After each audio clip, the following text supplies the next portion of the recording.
Assalamualaikum warahmatullahi wabarakatuh. Shalom, Om Swastiastu, Namo Buddhaya, Salam Kebajikan. Perkenalkan, saya Wendy Kalatiku Padang, SEMM, salah satu dosen Fakultas Ekonomi dan Bisnis Universitas Kristen Indonesia Paulus, home base di S1 Akuntansi. Perkenalkan, saya untuk menjelaskan mata kuliah yang saya ampu yaitu akuntansi sektor publik. Video ini untuk memenuhi salah satu persyaratan sertifikasi dosen tahun 2023, yaitu pernyataan diri dosen unjuk kerja Tridharma Perguruan Tinggi, khususnya pengajaran. Saya mulai dengan deskripsi dan informasi umum tentang akuntansi sektor publik. Akuntansi sektor publik adalah mata kuliah wajib yang diajarkan di program studi akuntansi S1 Fakultas Ekonomi dan Bisnis Universitas Kristen Indonesia Paulus dengan jumlah SKS 3, dan ada beberapa capaian pembelajaran yang akan diharapkan akan dicapai ketika mahasiswa sudah selesai mempelajari satu semester mata kuliah ASP ini, yaitu mampu mengetahui dan memahami tentang bagaimana organisasi di sektor publik, kemudian juga mampu mengetahui dan memahami lingkup akuntansi manajemen dan sistem pengendalian manajemen di sektor publik dan sektor private. Dan mahasiswa juga diharapkan nantinya akan mampu mengetahui dan memahami perbedaan antara akuntansi manajemen, SPM, sektor publik dan sektor private, kemudian bagaimana mekanisme akuntansi manajemen dan SPM di sektor publik, juga tujuan dari akuntansi manajemen dan SPM di sektor publik itu sendiri.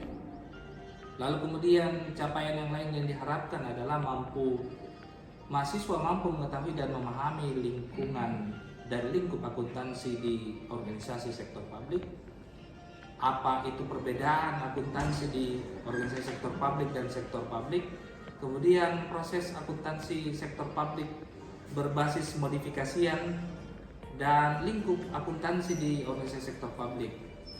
Juga mahasiswa diharapkan nantinya akan mampu melakukan, menganalisis dan menyelesaikan case study di akuntansi di sektor publik, kemudian mampu menilai kinerja di sektor publik, lingkungan hukum yang berubah dan turbulence, kemudian apa tujuan penilaian kinerja organisasi sektor publik, mekanisme penilaian kinerja organisasi sektor publik, indikator kinerjanya, kemudian bagaimana menilainya, dan institusi apa saja pemeriksa di organisasi sektor publik, dan apa tujuan, apa proses mereka bekerja, dan apa outcome-nya, kemudian institusi pemeriksa akuntansi di pemerintah daerah, landasan perundang-undangannya, sistem akuntansi yang ada di pemerintah daerah, kemudian permasalahan apa saja yang ada di organisasi sektor publik, dan bagaimana memecahkan kasus yang terjadi yang menyangkut tentang akuntansi di lingkup sektor publik.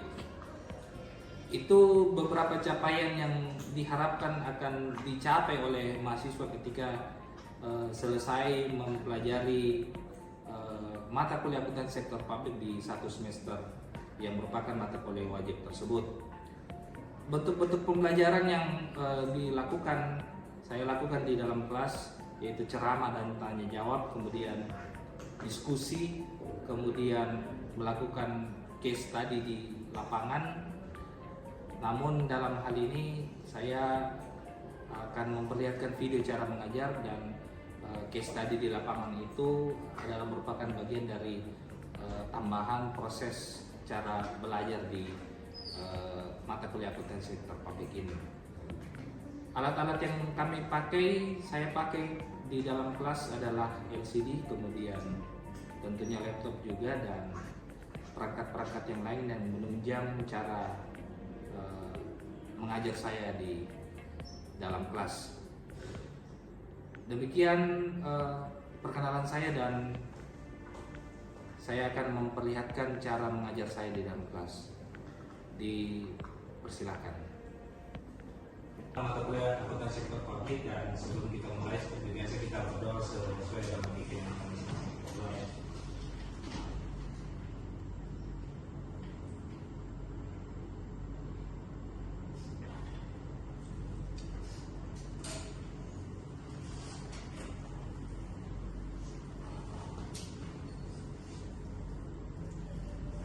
Ya, seperti yang saya sudah pernah jelaskan di RPS-nya kita, mata kuliah akuntansi sektor publik ini kita masuk di bab pertama, yaitu karakteristik dan lingkungan di sektor publik.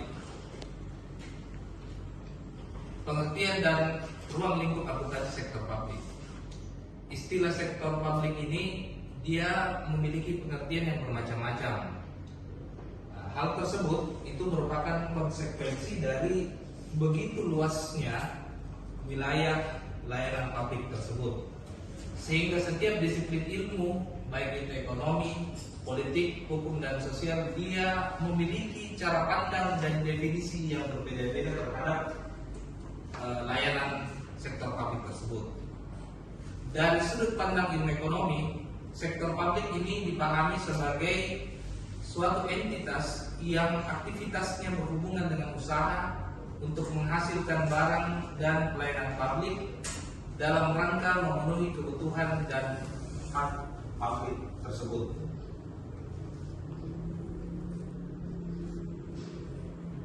Tugas dan fungsi sektor publik ini ada juga yang dilakukan oleh sektor swasta, tetapi memang bagian daripada layanan publik, artinya layanan untuk masyarakat luas. Nah, yang dilakukan oleh sektor swasta itu antara lain ada layanan komunikasi, seperti misalnya Telkomsel, kemudian ada Indosat, ada IM3, dan sebagainya. Ini layanan di sektor publik, melayani masyarakat sektor publik di bidang komunikasi. Kemudian ada namanya penarikan pajak, ada namanya pendidikan. Pendidikan ini mulai dari TK, SD, SMP, SMA sampai di bangku perguruan tinggi. Bahkan sekarang ada namanya preschool. Preschool itu taman bermain anak-anak, atau mungkin tempat di mana anak sebelum memasuki dunia pendidikan di taman kanak-kanak itu melakukan upgrading pengetahuan dini sebelum masuk di bangku pendidikan. Kemudian transportasi publik. Transportasi publik itu kalau dulu kita masih kenal, kalau di Makassar, istilah Makassar PT atau angkutan umum. Nah, kemudian berkembang ada namanya taksi, dan sekarang ada transportasi online, Grab, Gojek, dan sebagainya. Ini semua bagian daripada layanan publik di bidang transportasi publik. Sifat dan karakteristik akuntansi sektor publik. Perbedaan sifat dan karakteristik akuntansi ini disebabkan karena adanya perbedaan lingkungan.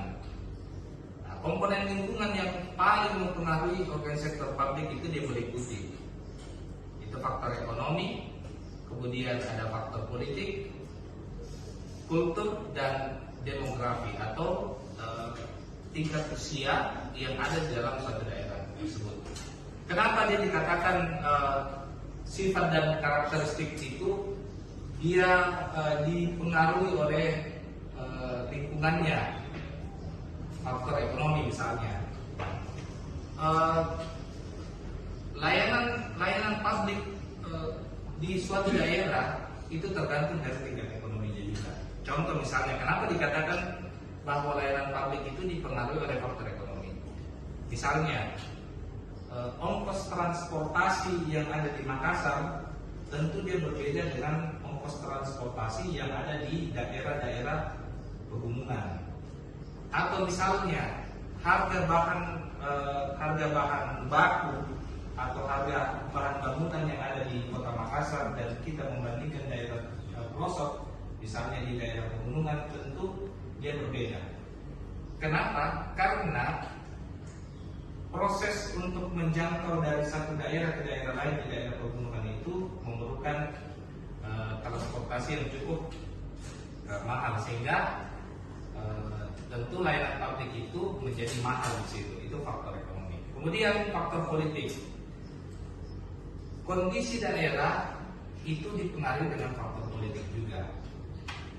Layanan publik yang terjadi misalnya di Toraja Utara berbeda dengan yang ada di Makassar. Kalau di Toraja Utara, orang biasa bilang, dan ini hasil survei, kos politik cukup tinggi, berbeda dengan yang ada di Makassar. Sehingga layanan publik yang ada di Toraja tentu bisa lebih meningkat nilainya dan proses transaksinya ketika dia berada di proses pemilihan umum dibanding dengan yang ada di Makassar, karena harga bahan di sana bisa lebih meningkat, sehingga layanan itu bisa menjadi lebih tinggi nilainya juga. Faktor kultur atau kebiasaan itu juga sangat mempengaruhi. Kemudian faktor demografi. Demografi ini juga sangat mempengaruhi. Kenapa? Karena suatu daerah tentu layanan publiknya lebih berbeda, yang mempunyai penduduk yang usianya lebih banyak orang muda dibanding dengan daerah yang mempunyai penduduknya lebih mayoritas orang yang lebih di atas atau lanjut usia. Nah, contoh misalnya, untuk secara keseluruhan ini kita melihat, misalnya ketika orang mau membuat sebuah layanan publik, membangun universitas atau perguruan tinggi, tentu mereka melihat, kalau misalnya mereka membuat di Parepare, dia melihat demografinya, usia penduduk di sana banyak yang usia mau kuliah atau banyak yang dewasa. Nah, kalau di sana lebih besar orang usia sekolah atau usia kuliahnya, tentu pilihannya orang membangun universitas itu dia bikin di Parepare daripada bikin di Makassar. Sekalipun mungkin di Makassar itu penduduknya mayoritas, tetapi kalau orangnya lebih banyak orang tua-tua, ya ngapain orang bikin universitas di Makassar kalau memang demografinya lebih banyak orang tua di Makassar dibanding dengan di Parepare. Begitu juga dengan kondisi politiknya. Kalau kondisi politik tidak aman misalnya di Makassar, ngapain orang mau membuat investasi sektor publik? Nah, seperti itu. Value for money. Nah, ini merupakan konsep pengelolaan organisasi sektor publik yang berdasarkan ada 3 elemen utama, yaitu ekonomi, efisiensi, efektivitas. Nah, ini yang 3 ini, ekonomi, efisiensi, dan efektivitas, itu dibagi lagi, dan ini semua mempunyai kaitan. Input, kalau ekonomi ada inputnya, ada nilai rupiah langsung di situ, kemudian dia berkaitan dengan efisiensi, ada output dan outcome. Ini semua hasil yang bisa dicapai dari value for money. Yang pertama, meningkatkan efektivitas pelayanan publik, dalam arti pelayanan ini diberikan tepat sasaran. Kemudian yang kedua, meningkatkan mutu pelayanan publik. Yang ketiga, dia bisa menurunkan biaya pelayanan publik karena hilangnya inefisiensi yang terjadi dan terjadinya penghematan dalam penggunaan input. Ini value for money. Kemudian alokasi belanja yang lebih berorientasi pada kepentingan publik. Kemudian yang kelima, meningkatkan kesadaran akan uang publik sebagai sebuah akar pelaksanaan akuntabilitas publik. Kita melihat contoh penggunaan value for money anggaran di layanan sektor publik. Misalnya di Dinas PU, Dinas Pekerjaan Umum. Dinas Pekerjaan Umum itu tentu mempunyai banyak rencana pekerjaan. Ada rencana membuat jalan tol, ada rencana membuat drainase, ada rencana membuat jembatan dan sebagainya. Sementara anggaran itu terbatas. Banyak rencana pekerjaan, tetapi anggaran terbatas. Nah, melalui semuanya itu, dengan adanya konsep value for money, dengan mengutamakan ekonomi, efisiensi, dan efektivitas, maka dibuatlah sebuah studi banding dan membuat sebuah perencanaan yang mana yang lebih dibutuhkan oleh masyarakat sesuai dengan konsep ini. Bagaimana sehingga efektivitas sebuah pelayanan publik itu diberikan tepat sasaran. Misalnya, kalau di daerah perkotaan yang penduduknya itu memang berada di tengah-tengah kota saja, tidak dibatasi oleh sungai misalnya, tidak dibatasi oleh misalnya ada pulau-pulau, semua terkonsentrasi di perkotaan, maka tentunya yang lebih tepat sasaran itu adalah perbaikan jalan misalnya. Jembatan tidak perlu lagi karena terkonsentrasi daerah perkotaan semua yang pemukiman penduduk itu tidak ada yang membatasi apakah sungai, apakah buat besar dan sebagainya. Nah, sementara misalnya di daerah pedesaan yang lebih dibutuhkan misalnya dari satu dusun ke dusun yang lain, misalnya dibatasi oleh sungai, dibatasi oleh aliran-aliran air menuju ke sawah misalnya, pengairan-pengairan, tentu yang dibutuhkan di situ adalah jembatan. Nah, ini semua bagian daripada ekonomi, efisiensi, dan efektivitas. Kemudian ini semua juga akan meningkatkan mutu pelayanan publik. Kemudian dia menurunkan biaya pelayanan publik karena hilangnya inefisiensi dan terjadinya penghematan dalam penggunaan input. Kemudian alokasi belanja dia lebih berorientasi pada kepentingan publik.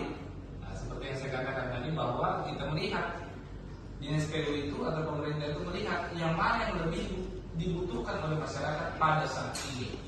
Karena keterbatasan anggaran, sementara perencanaan itu cukup besar. Itu.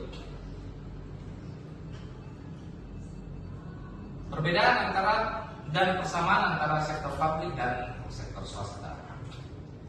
Perbedaan sifat dan karakteristik sektor publik dan sektor swasta ini bisa dilihat dengan membandingkan ada beberapa hal. Yang pertama, tujuan dari organisasi tersebut. Yang kedua, sumber pembiayaannya dari mana. Yang ketiga, pola pertanggungjawabannya itu seperti apa. Lalu kemudian struktur organisasinya seperti apa dan karakteristik anggaran dan stakeholder yang dipengaruhi. Kemudian ada sistem akuntansi yang dipergunakan. Nah, ini semua hal-hal yang menjadi perbedaan dan persamaan dari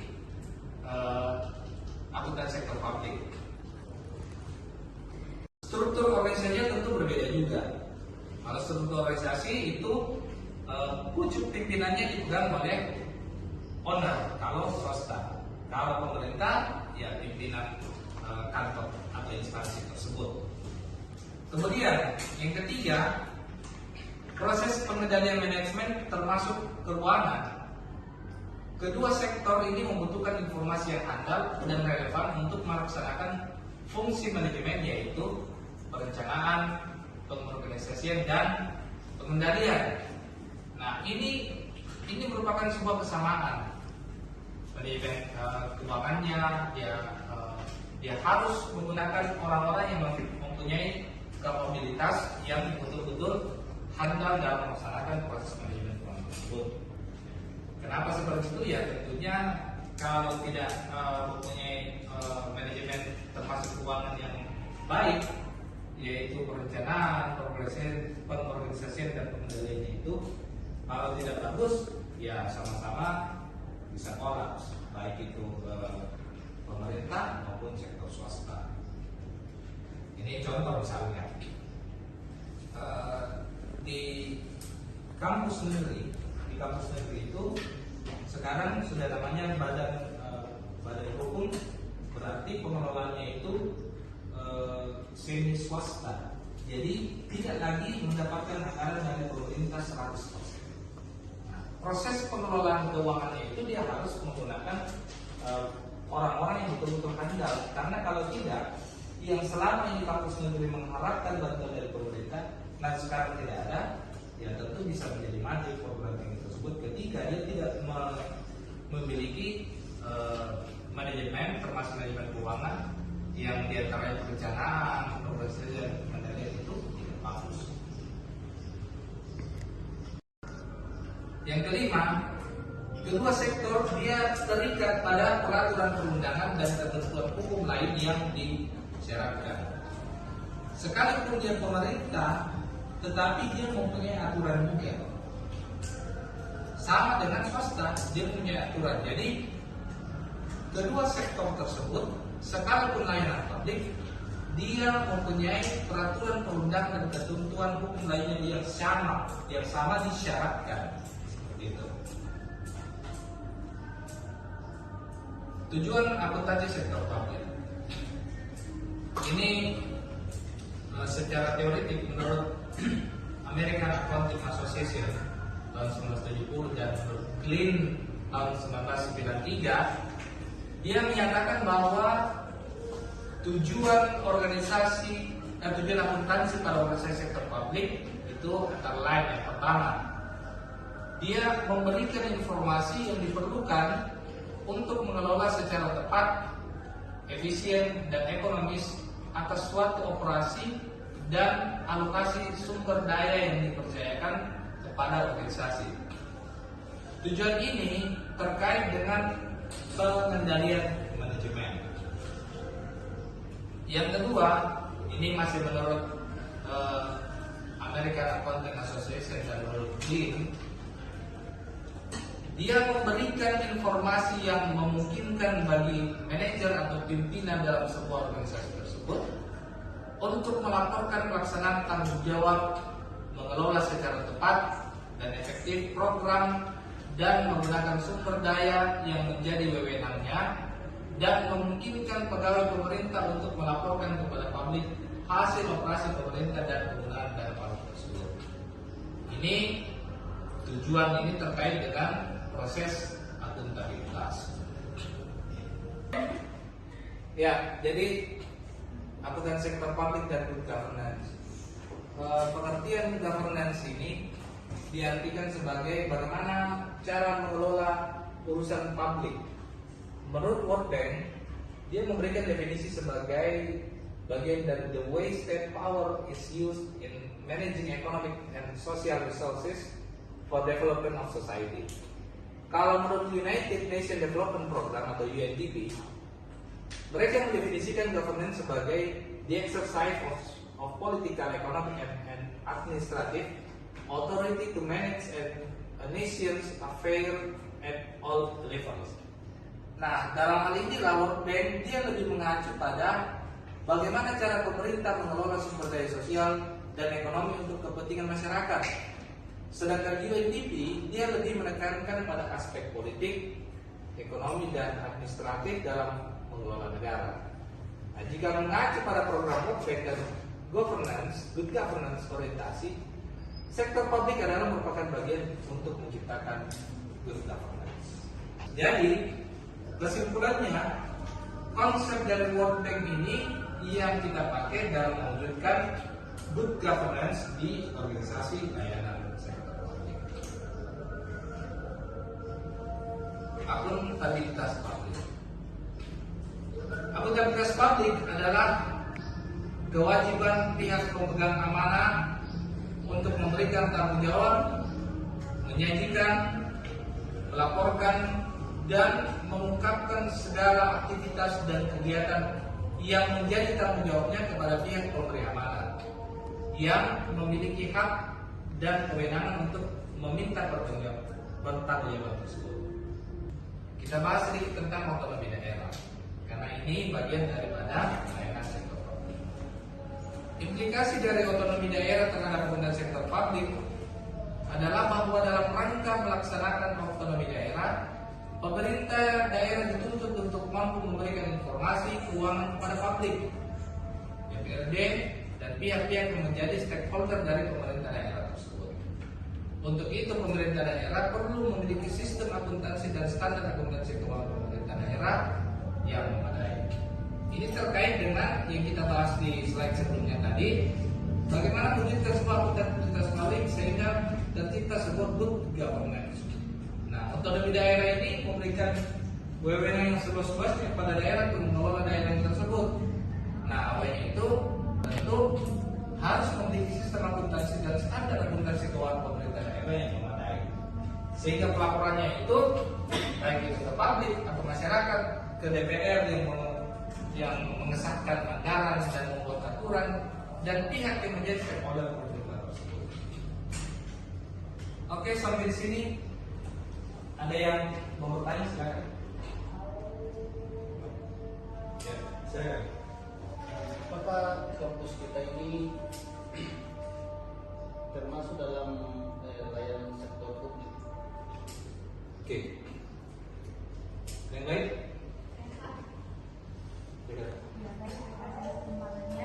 Di sini saya mau bertanya, apakah rumah sakit dan kantor polisi termasuk dalam akuntansi sektor publik?